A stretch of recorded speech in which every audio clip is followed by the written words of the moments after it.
सुरेश धस आणि पंकजा मुंडेंचा संघर्ष टोकाला। विधानसभा निवडणुकीत पंकजा मुंडेंनी काम न केल्याचा सुरेश धसांचा आरोप, तर पक्षश्रेष्ठींनी सुरेश धसांना समज द्यावी, पंकजांची मागणी।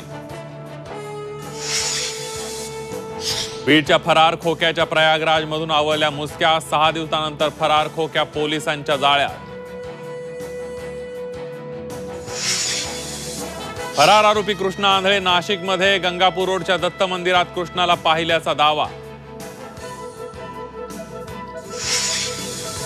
संतोष देशमुख हत्येची पुढची सुनावणी 26 मार्चला। मोकारपंथी ग्रुपवर एक नव्हे 2 वेळा व्हिडिओ कॉल। जखमी संतोष देशमुखांचे व्हिडिओ कृष्णा आंधळेने दाखवले। कॉलचा संवाद आरोपपत्रामध्ये नमूद।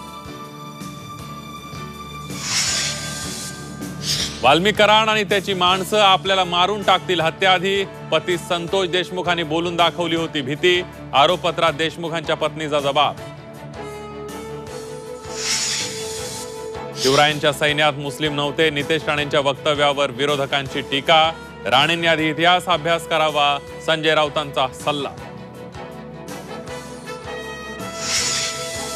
ठाणे महापालिकेच्या दुचाकी रुग्णवाहिकास व्हेंटिलेटरवर। अत्याधुनिक दुचाकी रुग्णवाहिका धूळ खात पडून जनतेच्या पैशांचा महापालिका प्रशासनाकडून चुराडा।